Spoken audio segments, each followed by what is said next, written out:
네, 오늘 진리의 검을 가진 교회, 진리의 검을 가진 교회라는 제목으로 말씀을 증거하겠습니다. 추석 명절 아까 인사드렸는데요. 아직 명절 증후군이라고 해서 이렇게 명절 이후에 몸이 이렇게 안 좋고 이렇게 힘드신 분이 계실지도 모르겠습니다.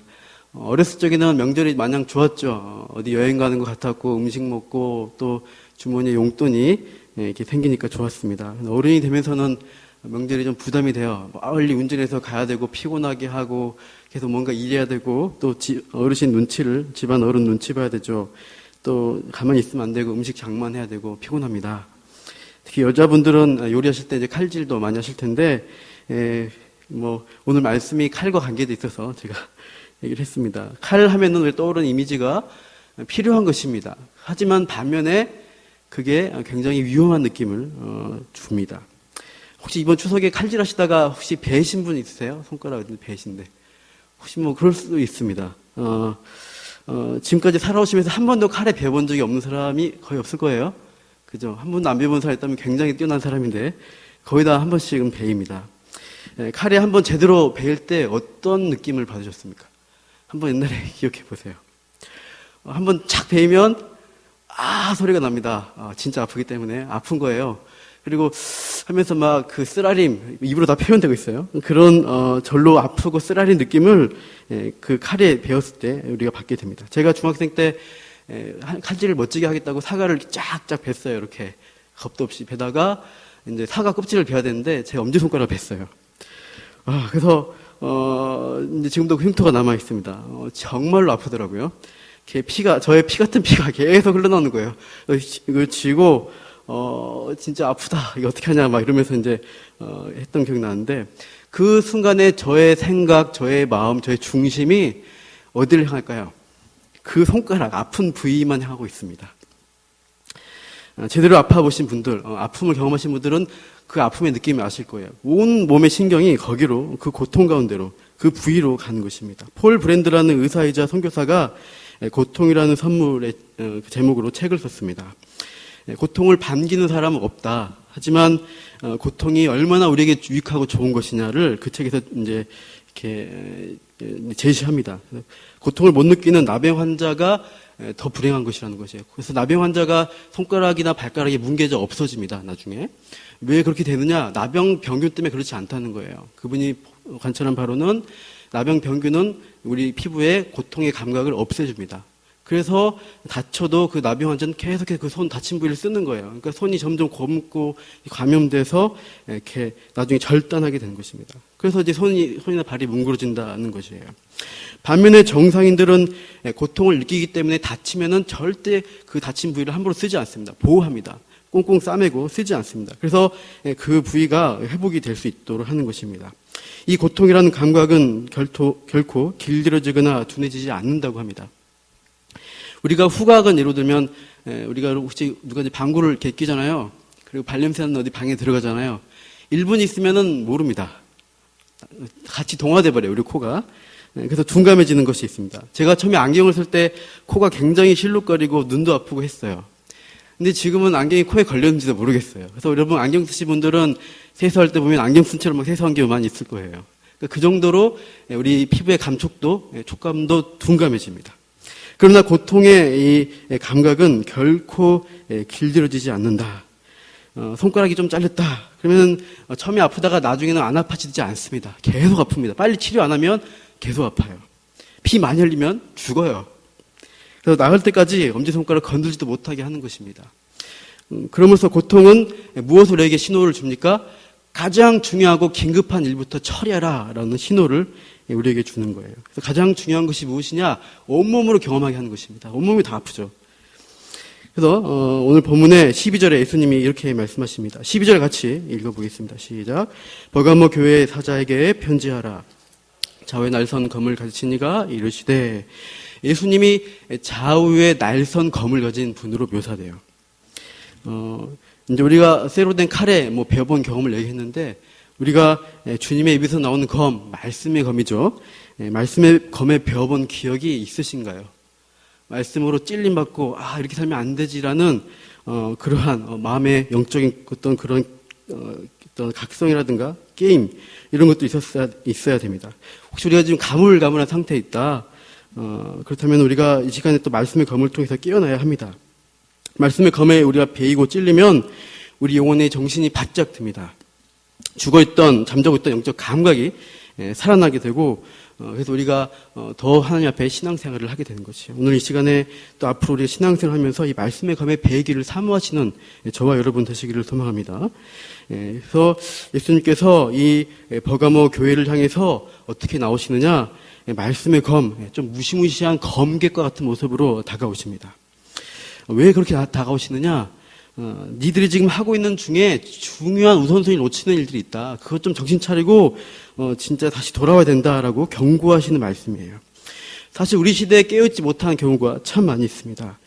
이 요한계시록 전체가 이 시대를 분별하고 깨어있으라, 주님 오실 날, 심판의 날이 온다, 대비하고 준비해야 된다라는 경고입니다. 그러나 우리를 잠들게 하는 이 세상의 가치들이 참 많아요. 우리가 먹고 사는 일에 붙잡혀 있으면 어떻게 됩니까? 잠들게 됩니다. 피곤합니다. 또 그런 일에 집중하다 보니까 이런 영적인 일들을 잊어버립니다. 바쁘다고 예배에 빠집니다. 피곤하니까 내 영혼 먹이는 일, 기도하는 일에 소홀해집니다. 그래서 어쩌다가 시간이 나면 그놈의 스마트폰 때문에 우리가 어때요? 거기 막 만지다 보면은 또 재밌는 방송 프로그램 보다 보면은 거기에 푹 빠져요. 제가 추석 때 저희 집에 TV가 없지만 처갓집에 갔더니 좋은 TV가 있어서 무슨 쇼 같은 걸 많이 하는 걸 봤어요. 뭐 히든싱어 이런 거 하더라고요. 임창정 나오고 하는데 재밌더라고요. 그래서 야, 정말 재밌게 하는구나. 정말 화려한 방송이구나. 또 명절 때마다 하는 뭐 단골 프로그램이 있는데 뭐 아이 키우는 것을 많이 했었는데 요즘은 안 하는 것 같아요. 요즘은 요리 방송을 많이 하답니다. 그래서 뭐 실생활에 도움도 되고 또 이렇게 여러 가지 재미있게 방송을 하는 거 봤어요. 그리고 냉장고를 부탁해? 집밥 100 선생. 그거 보고 있으니까 시간이 금방 가더라고요. 원초적으로 먹고 사는 게 중요합니다. 더 맛있게 먹는 것도 필요합니다. 그래서 인기가 있는 프로그램인데 분명 유용하고 좋은 방송 프로그램들인데 만약에 그게 우리의 눈과 귀를 빼앗아 버려서 이 땅의 일만 생각하게 만든다. 먹는 것만 생각하게 한다.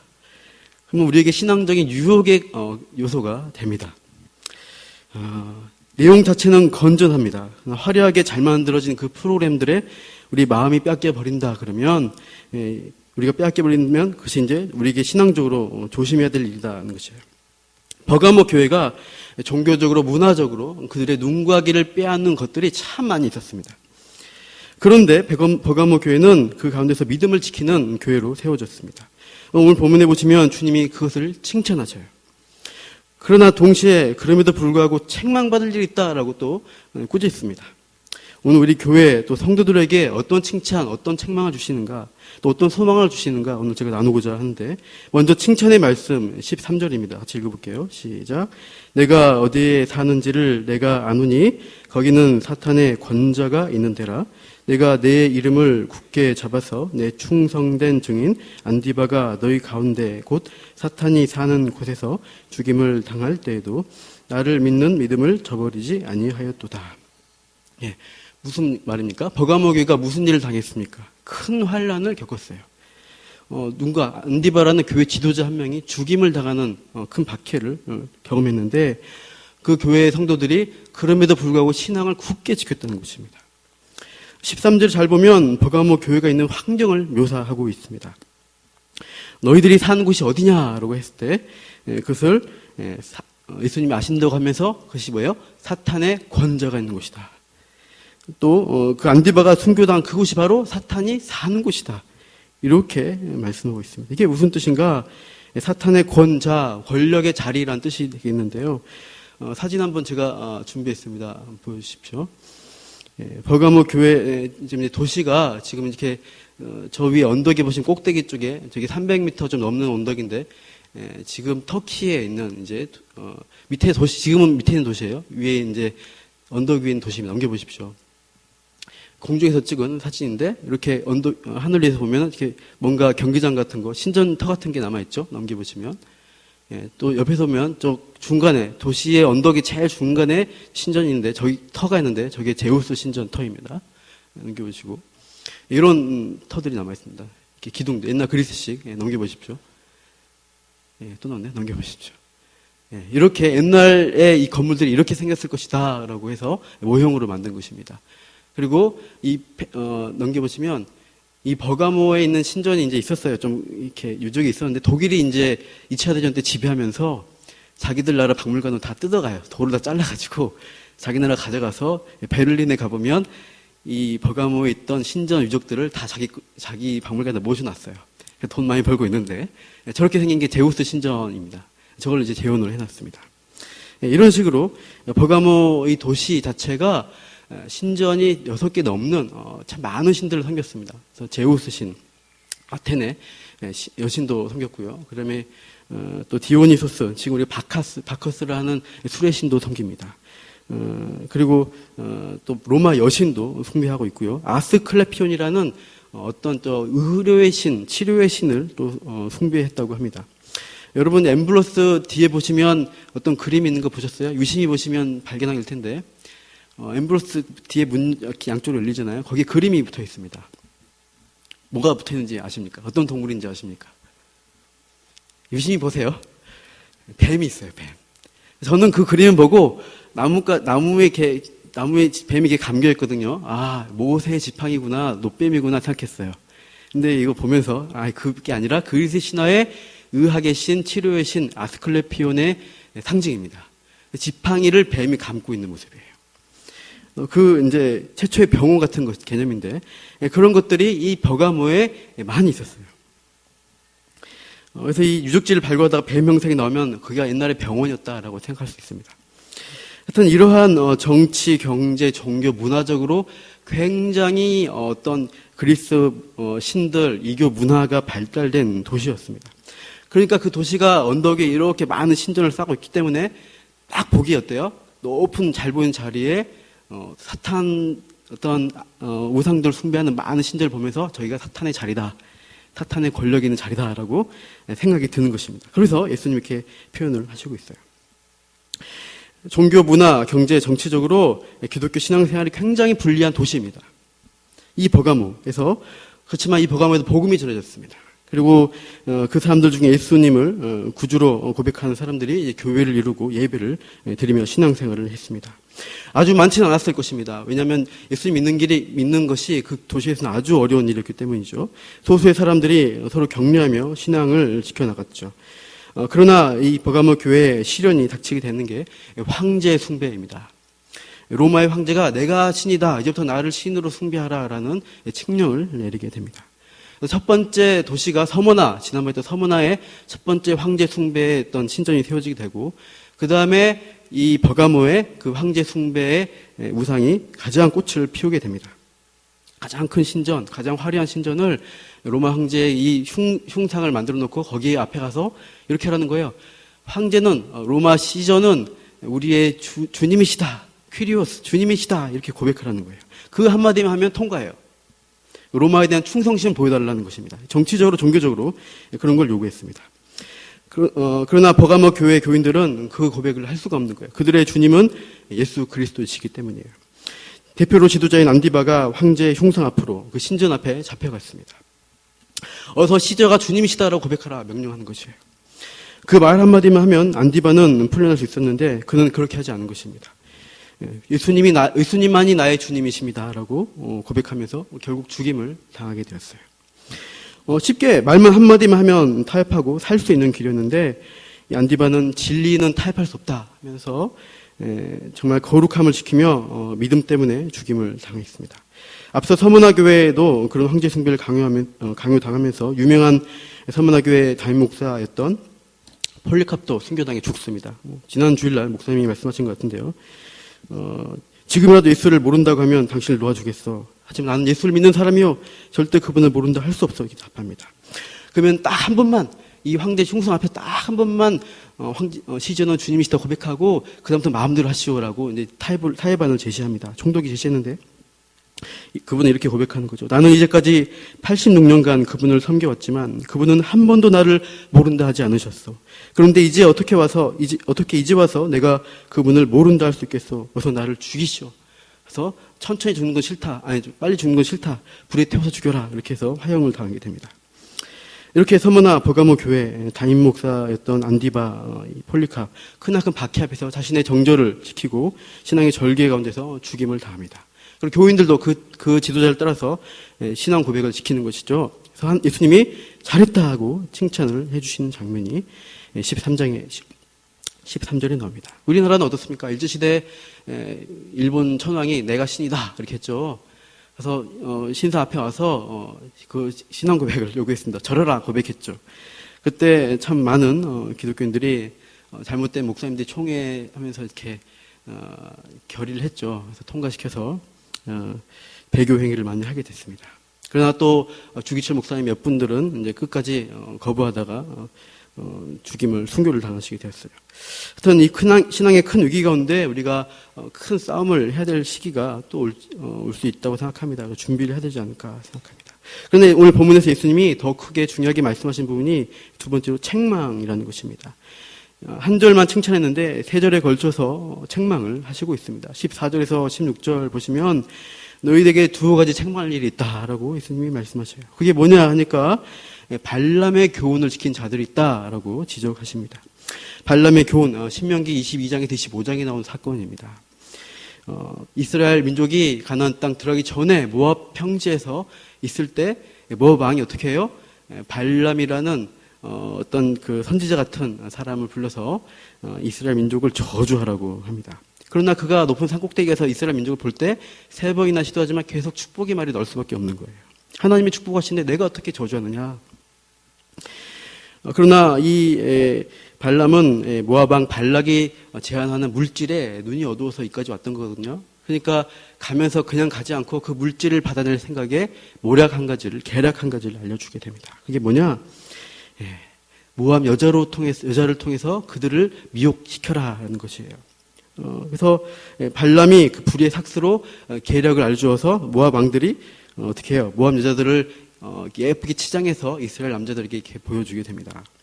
남자들을 유혹하는 것이죠. 그냥 처음에는 구경 삼아 갔을 거예요. 그들의 문화 축제에 참여했을 거예요. 처음에는 여호와를 숭배하는 신앙을 지켰습니다. 진리를 지켰습니다. 그러나 그 여자들에게 빠져서 연애하고 잔치하고 먹다 보니까 점점 그 여자들을 따라서 연애하게 되고 그 모압의 우상신에 절하는 자리로 가게 되었습니다. 그럼으로써 하나님이 진노를 하시고 많은 이스라엘 남자들이 죽게 돼요. 이 버가모 교회에도 그러한 발람의 유혹에 넘어간 자들이 있다. 그것을 15절에서는 니골라 당에 속한 자들로 말씀하고 있습니다. 교훈을 지킨 자들이다. 니콜라우스라고 하는데 에베소 교회에서도 나온 이름입니다. 발람의 행위처럼 니골라 당도 뭔가 타협안을 제시하는 것입니다. 그냥 와서 구경해.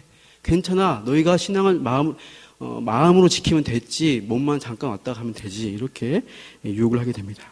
니골라 당은 특별히 영지주의라는 영적으로 우리가 예수님을 아는 특별한 지식만 있으면 구원받는다는 어떻게 보면 육체의 어떤 우리 삶과 또 신앙을 분리하는 그러한 이단이었어요. 예수님이 우리에게 주신 것은 자유는 죄 지을 수 있는 자유야. 한 번 믿으면 구원받은 거 아니야. 그러니까 우리가 죄 가운데 용서하시는 은혜 베푸시 그 하나님 때문에 우리가 이렇게 조금 자유롭게 살아도 괜찮아. 이렇게 유혹하는 거예요. 계속 은혜를 경험하기 위해서 죄 가운데 들어가도 괜찮아. 죄를 정당화하는 이단의 교리를 이렇게 전파하게 됐어요. 이러한 이단 교리에 점점 넘어가는 것에 대해서 예수님은 책망하시는 거예요.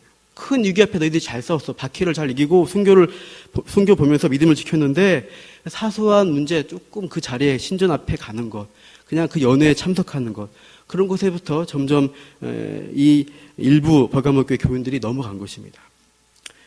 그 니골라 당이라는 그 말을 들으면서 그 교리에 그 교묘한 어떤 것에 넘어가게 되었던 것이죠. 목에 칼을 들이대면서 믿을래 안 믿을래 할 때 우리가 목숨을 걸고 거부할 수 있습니다. 그러나 마음으로 믿으니까 이제 일부 어떤 사람들이나 조그만 타협을 제시할 때는 우리가 넘어가기가 쉽습니다. 일부 어떤 사람들은 이 발람과 니골라당 교훈을 따라가면서 마음으로 믿으니까 내 거래처 사람이 저 신전을 믿는 수호신을 믿는 사람이니까 내가 따라가야지 거래하고 교제하고 사업처를 넓히지 이러면서 따라갔던 것입니다. 그러면서 신전 연회에 참석하게 되고 거기서 있다 보니까 재물을 먹고 마시게 되고 그래도 괜찮지 내 마음으로 믿으니까 내 영혼은 구원받았으니까. 그러면서 공개적인 신앙을 고백하지만 그의 도덕적인 삶은 점점 이방신의 그 신전의 제사들을 따라가고 있는 것이에요. 사소한 절에서 이것쯤이야 하면서 타협해버리는 부분이 우리에게도 있지 않은가 생각해 봐야 돼요. 제 방이 무너질 때 어떻게 무너집니까? 처음엔 조그만 구멍이 터집니다. 그 구멍 처음엔 조금 막히지만 점점 어떻게 물이 새면서 점점 커지게 됩니다. 주먹으로 막을 게 이제 가래로 막고 나중에 포크레인으로 막아도 할 수 없어서 터져버리는 것입니다. 큰 일은 아닌데 이거 별로 우리 신앙에 아주 중요한 내가 뭐 배도한 것은 아니지 하면서 모함 여자 꽁무니를 따라간 이스라엘 남정네 꼴이 난다는 거예요. 그냥 문화 축제 그냥 구경 갔어요. 연애 했는데 연애에 빠지고 우상숭배 성적 타락으로 빠져서 나중엔 죽는 거예요. 사탄은 그렇게 우리를 유혹합니다. 사탄은 교회를 크게 이렇게도 하죠. 큰 박해와 시련을 줍니다. 하지만 그럴 때 우리가 오히려 신앙 고백을 더 고백하게 됩니다. 큰 박해, 순교의 시기에는 오히려 신앙의 절개를 지키는 사람이 일어납니다. 지금 중동과 아프리카의 IS라는 이슬람 무장 세력이 기독교인을 발견하면 즉각 이제 죽이는 일들이 일어나고 있죠. 기독교인이기 때문에 참수합니다. 이집트 기독교인 21명이 올해 초에 참수되었습니다. 이탈리아로 가던 난민선에서 성경 구절을 좀 읊었다고 12명의 기독교인을 바다에 빠뜨려 죽여버렸어요. 또 IS는 에티오피아 기독교인 30명을 잡아가지고 리비아 사막에서 참수시키고 총살을 했습니다. 이게 다 올해 초에 있었던 일입니다. 이 IS 대원들이 그 30명의 에티오피아 기독교인들을 죽이면서 이렇게 말했다고 해요. 그들은 십자가의 사람들이었다. 그들은 진정한 예수의 제자들이었다. 그 IS 사람들이 한 얘기입니다. 오히려 큰 핍박 앞에 신앙의 절개가 나타나고 오히려 자기를 죽였던 그 사람들이 진짜 신앙을 보게 되는 것이에요.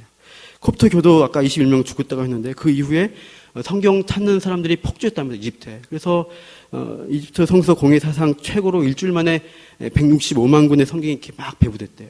많은 사람이 찾았다고 합니다. 8년 전 터키에서 틸만이라는 독일 선교사님이 또 3명의 터키 사역자들과 함께 무참하게 죽임을 당해요.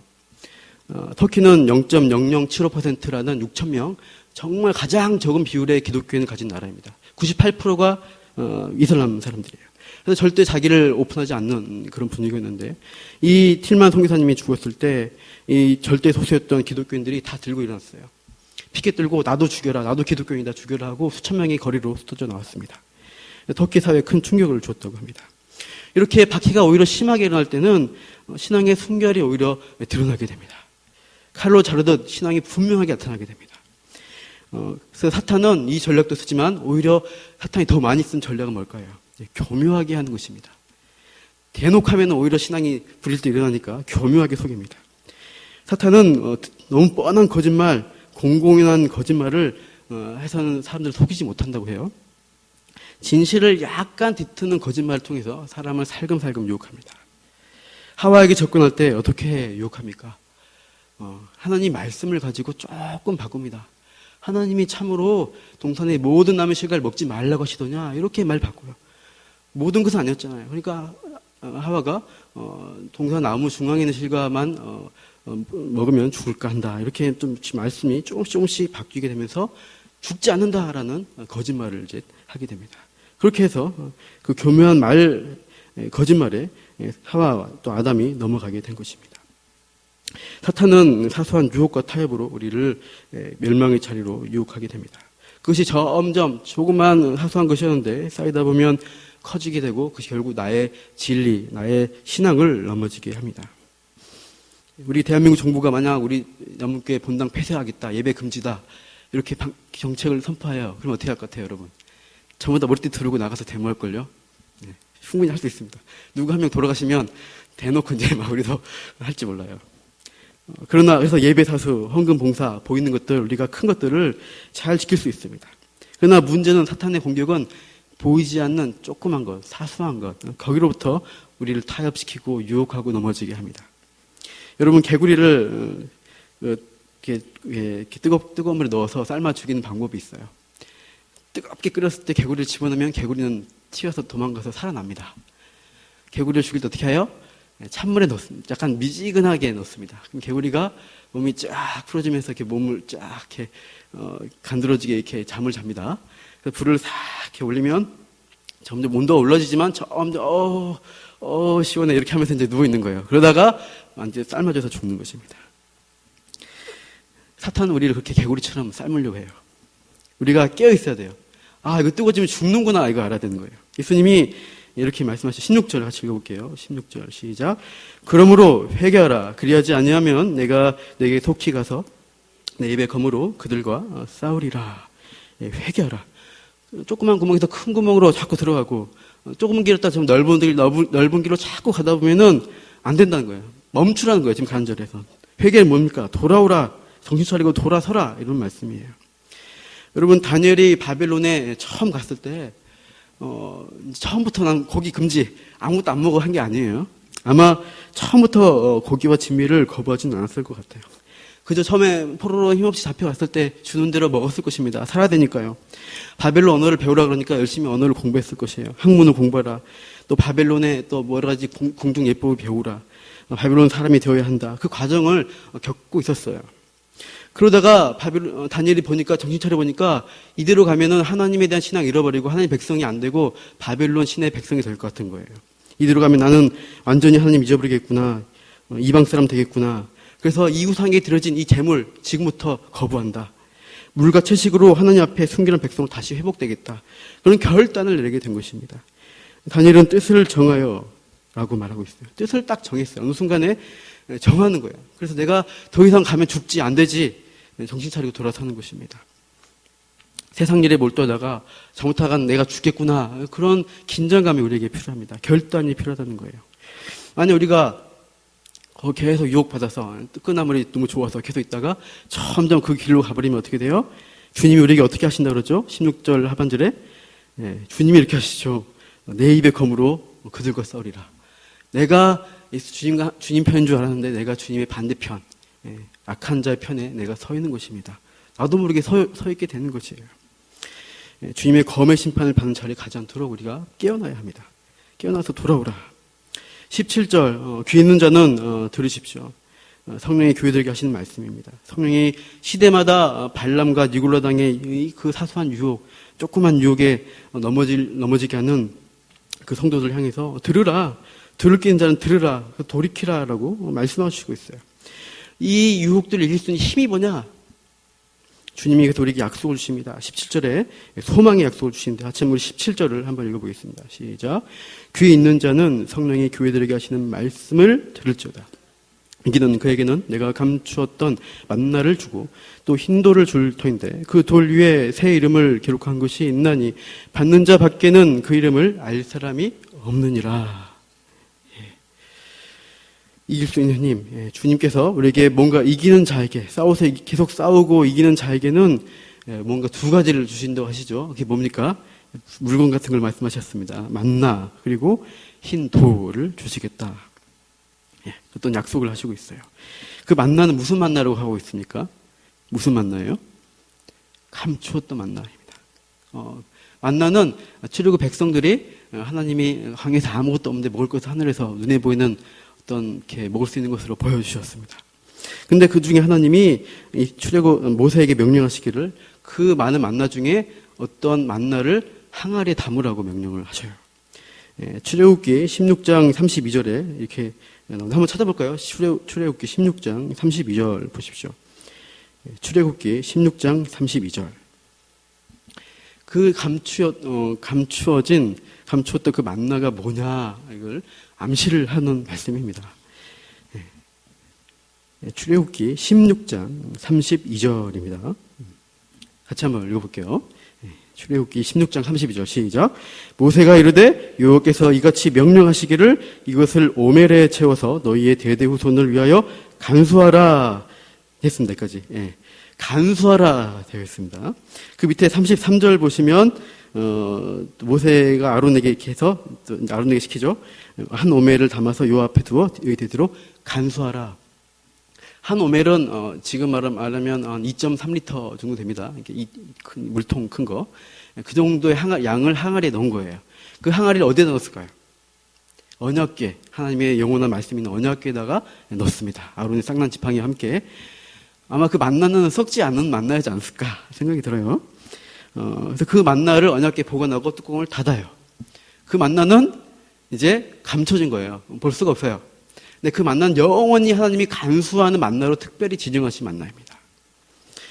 그래서 그 만나, 이제 다른 만나도 계속 먹고 이제 소비되고 먹고 이제 이렇게 누고 이렇게 없어진 거죠. 그러나 그 항아리에 담긴 만나는 영원히 있는 만나의 의미였어요.